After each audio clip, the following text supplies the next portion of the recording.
This is the Global Podcast Network, where executives and professionals connect, share, and inspire. Stay tuned for the conversations that drive success.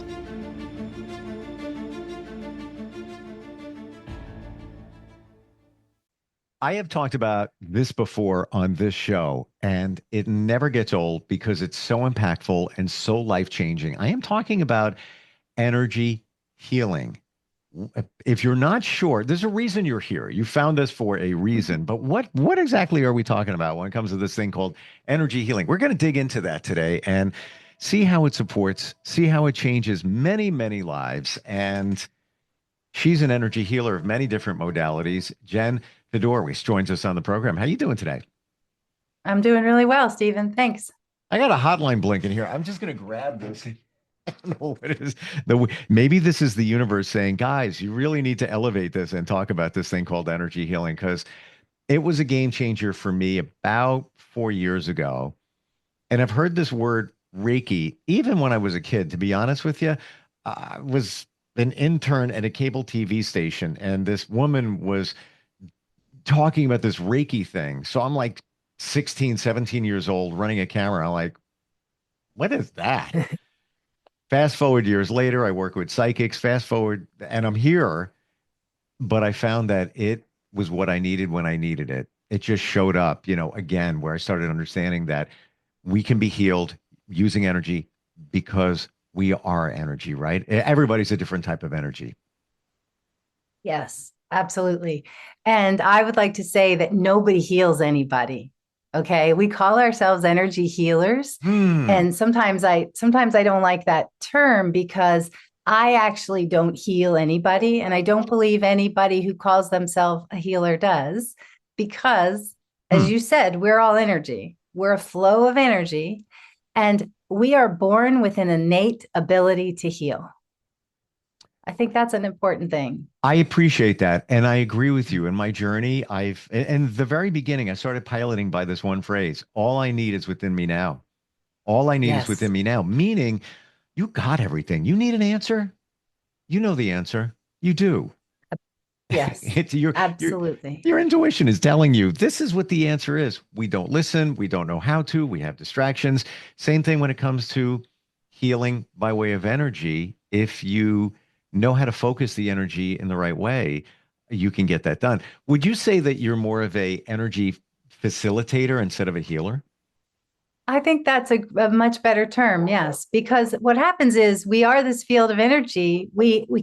Our bodies heal. If you cut your finger, it's going to heal, right?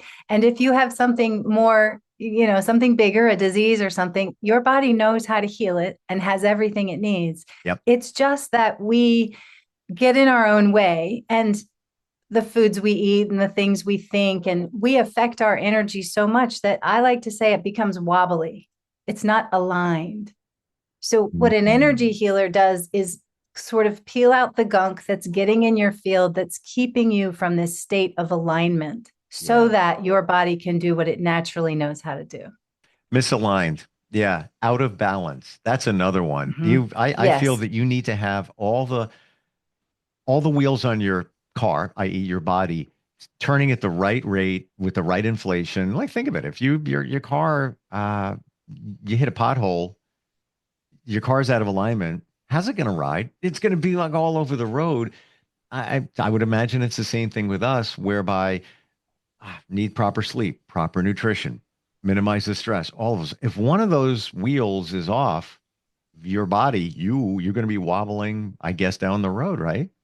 Absolutely. And one of those wheels is how you think, right? So our thoughts are so powerful, and our thoughts have frequency. They have energetic frequency. And so a lot of what's going on with us is because of thoughts of, I'm not good enough, those limiting beliefs that we grow up with, that we just, by default, we get them from our family and our parents. And then my specific energy technique is about unresolved emotion. So we hold so much in our energy field that when it can be cleared or plucked out, the gunk, then we automatically come back into this aligned state, and healing happens as a byproduct of that. which would you say, this is a tough question, which would you say out of, and let's call them wheels on, and it's not just four wheels on our car, i.e. us. Uh-huh. We're an 18 wheeler, so we got a lot of wheels going around. Got a lot of wheels going around. Which is the most important one, in your opinion? Or they're all equally important? Or would you say it's the mindset? It really starts with the mindset. I would say the mind is most important. I teach 7 essentials to healing, which would be how you think, how you breathe, moving your body, resting your body, the food you eat, the water you drink, and love, capital LOVE, the love that we're made of. When those 7 things are aligned and in a good place, then we are healing. And we're always meant to be healing, right? It's not like you need healing. Our body is meant to be in a healing state always. But I would agree with you that mindset is really most important. You can have all the other 6, and if you don't have your mind in the right place, yeah. Yeah. Our bodies were designed to heal and get it all done if we give our bodies what it needs. So, Yes. and if you're giving it something it doesn't need, like excess stress, well, you're going to be wobbly. Can I share, like, just to illustrate this whole thing? And this goes even before I did Reiki, decade before plus, of how your body can heal. So I'll make this really quick. July 4th, I'm in the attic, getting a boogie board, gonna go to the beach and just play. Coming down the stairs to the garage, I fell. I rode the stairs down. So I didn't get really hurt, but my foot impacted on the cement. A little banged up, whatever, had some road rash from the stairs, whatever. Was lucky. Got a wart on my foot, my big toe. What the heck is that from the impact? Never had one. What's going on here? Podiatrist. He can't figure it out. He does this, he does that. Doesn't go away. Go back again, like a week or two later. Doc, what's going on here? I still got this wart. It's kind of painful in my shoe. What are we doing here? He does this, he does that. Doesn't go away. Go back a third time. He says, yeah, I've done everything. He says, you need to will it to go away. I'm like, right? Will it to go away? He goes, yeah, just in your mind, will the wart to go away. And I'm thinking, I just paid this dude a copay. Like, what's going on here? So I focused my mind, my energy on this thing going away. After all these treatments, 2 or 3 days later, it was gone. It was gone. I believe it. I believe it. That's the power of the mind. You can't make it up. And that was my first foray, if you will, into that we can heal ourselves. But I didn't really get it at that point until I worked with somebody like you with Reiki. So when we get to Reiki here, I always thought that you're giving energy, and it can be done virtually, to somebody else to help them heal. But you're saying today, that's not really what's going on? No, what's really going on is someone who does Reiki or any form of energy healing is they are tuning in more robustly to the universal flow of energy. Each of us is a flow, right? Where energy's flowing through your body. We talked about a little bit about this last week, Sure. And you are this toric field. So if I come into my own being and I move that energy through mind, through breath, and I bring myself into alignment, it's as if I'm perfecting my field and my connection. And then anybody that was to come into that field, that perfected field, is affected by it. So they are directing their energy into your body or to your body, but it's really about directing this perfected flow to help bring your flow of energy into alignment. And you have to be open to that with Reiki, you have to be open to that experience. People will often say to me with the modality I do I have to believe this works for it to work? And you don't have to believe for it to work. Really? Yeah. All right. I'm kind of surprised. I know that hypnotherapy, if you want that to work, you need to believe that it is going to work. You can't, a spouse can't take their partner in to stop smoking, and then the person that the spouse made the appointment for, it's like, I don't want to do this. I don't mind. I'm fine smoking, but then the other person's like, no, it's bad for your health. It's not going to work. It's just not going to take. But you don't have to believe that the energy healing is going to work. No, so what Hmm. the energy healing I do is called BEST. It stands for Bioenergetic Synchronization Technique. And it really is about releasing unresolved emotion. So if I connect to your field and I start releasing unresolved emotion from your field, it's going to perfect your field. Automatically, your energy is going to be flowing in that more robust way. And Wow. it's going to, because it has intelligence, right? We're made of this intelligent flow of energy, and it's creative energy. Each of us is made of creator energy. And so it moves through the body and creates or does what it is designed to do. Does Wow. that make sense? Yes. And I have heard from the beginning of the Reiki journey that when somebody like yourself sends energy to somebody, it goes where it needs to go. It's not like you're saying, "Oh, you have an issue with whatever. All right, I'm going to send that energy right there. I'm going to target that energy to that spot." No, you just throw it out there and the body knows where to put it. Yeah, and so I want to mention something about sending energy, because a lot of energy healers will say they're sending energy in the same way we would send a prayer, Stephen. Yes. But I want to tell you something that's so much more powerful. If I have a perfected field, I don't want to send my energy. Think of it as it will weaken if I send something somewhere, it's going to become dispersed. When I do energy healing, I sit here in this field of energy and then I draw your energy to me. So anybody I work on, so we talked a little bit before we started about quantum. That's what quantum healing is that I'm tuning into this perfected energy. I am allowing it to flow through me. And then I am drawing you, because we are all connected, right? Everything in this universe is connected. And so Oh, I can draw you energetically into my space. And now you are within this perfected energy and you feel it. What's amazing is, and so unbelievable, I know, to skeptics, but I just worked on a woman before this session, and I'm in Virginia. She's also in Virginia, but a few hours from me. But she can feel it. She can feel her energy perfecting. She can feel things moving and changing in her body from hours away. I need to process this. I need a moment because this goes against what I've heard for years. It was just what you said. The thought that you using your hands or however you do it, send energy in to facilitate the healing. So what you're doing is when you work with somebody, you're drawing their energy to you. And then are you working with that energy and sending it back? It's as if, because we are all connected to each other in this quantum field, so it's as if they are right here in the room with me and I am working on their energy. I don't have to send it back because we're all connected. So wherever they are, they're feeling it.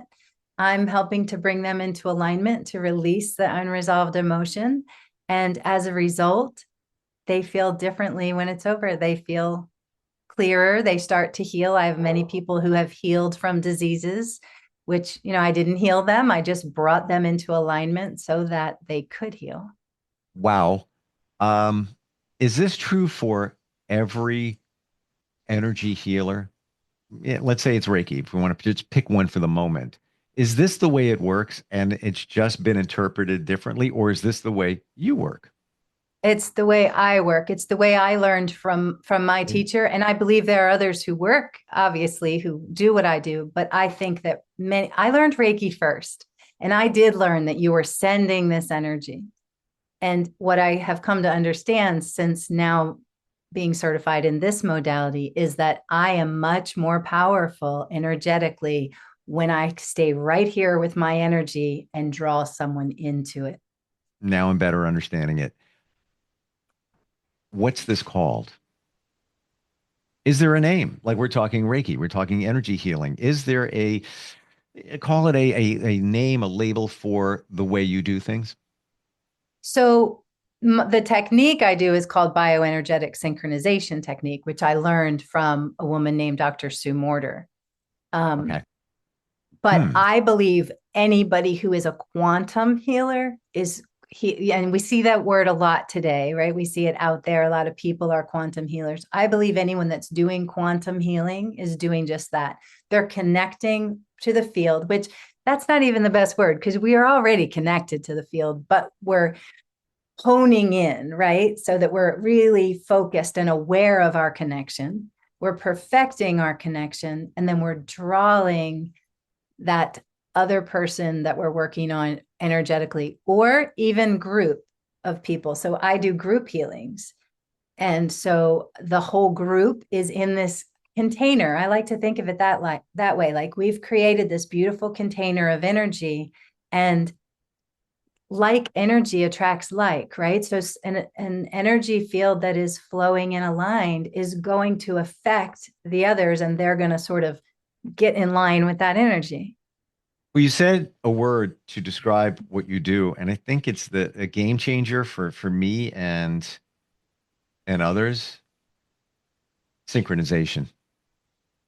You're Yes. synchronizing with the other person, and that's where Yes. maybe the magic takes place. Yes. Yep. Hmm. Yeah, Okay. it's a good word. So what happens is I can feel the person will be here, and I can feel a wobble in the field energetically. And as I'm working on them, that wobble begins to synchronize, and it becomes our universe pulsates. Okay. Our universe is expanding and anchoring every moment. It's kind of a boom, boom.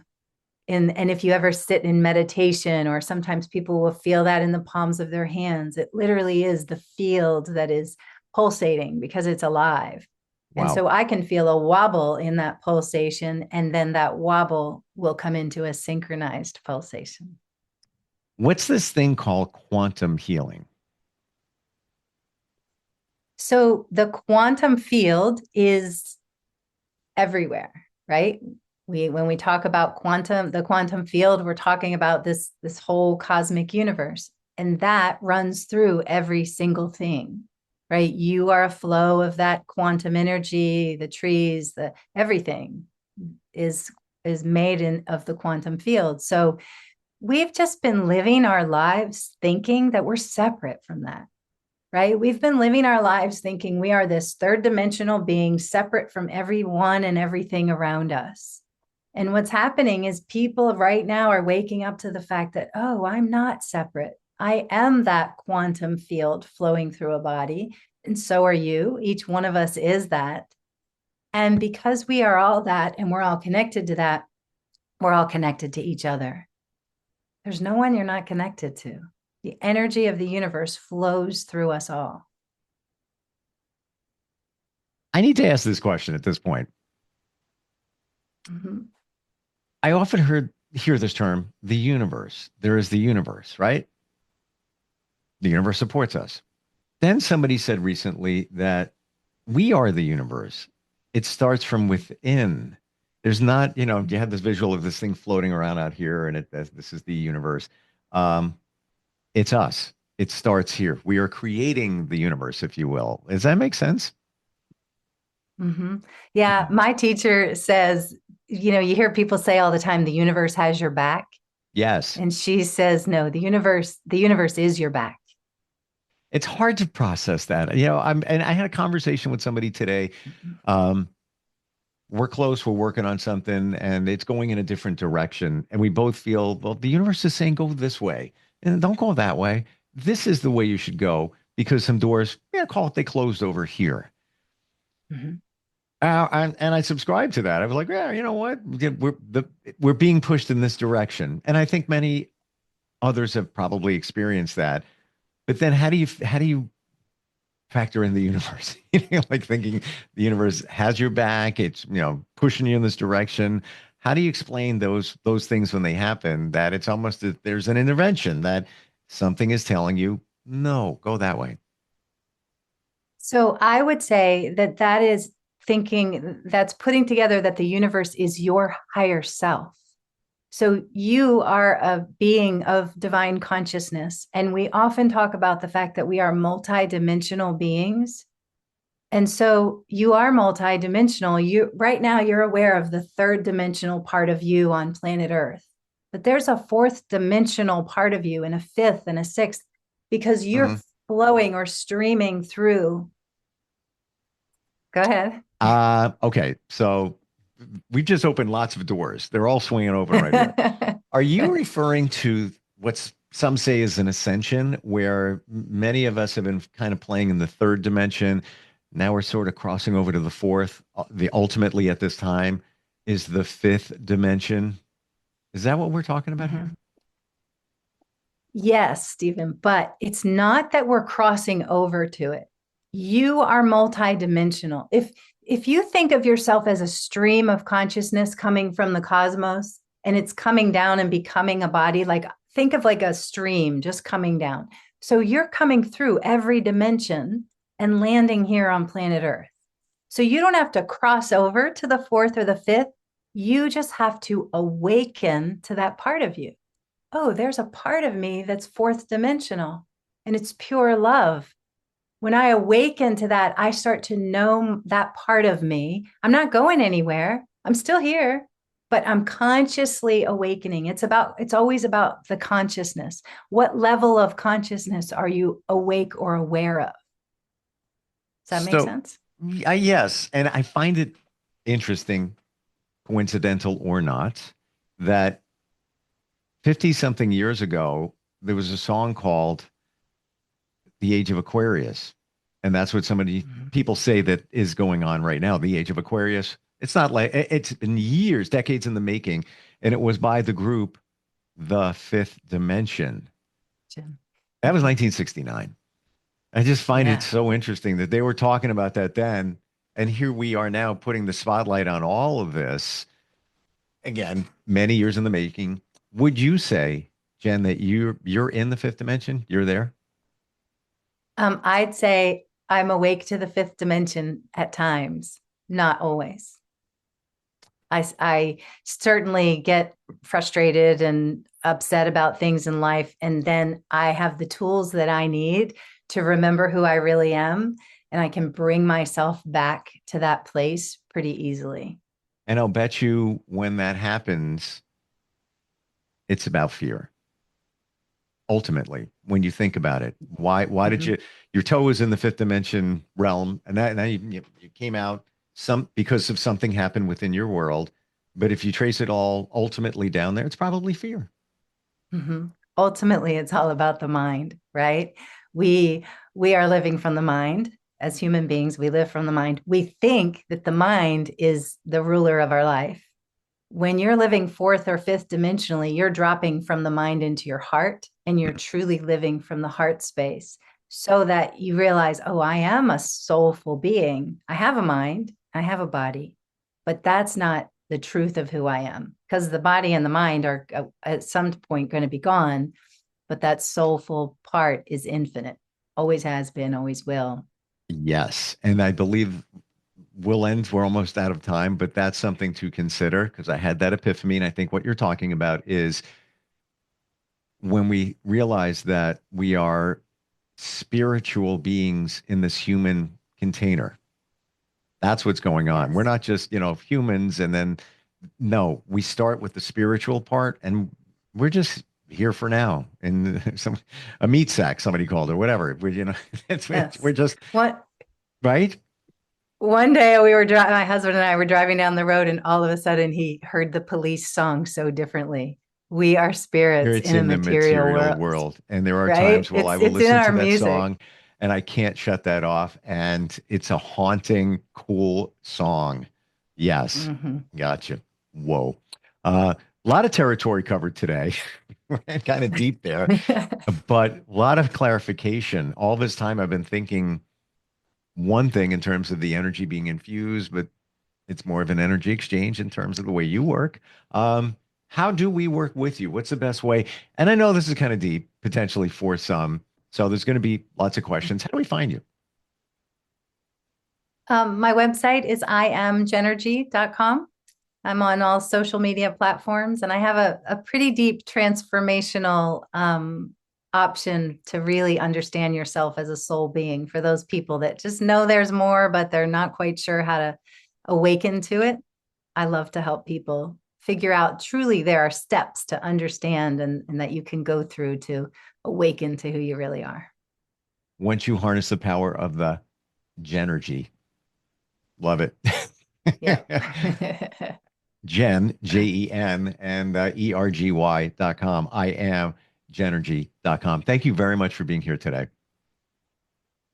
Thank you, Stephen. Yep, I appreciate learned a it. lot. It was a great Yeah, conversation. Same. Like I've got more clarity now. This is more so making sense, and what's actually going on when you're working with people. Looking forward next time we get together.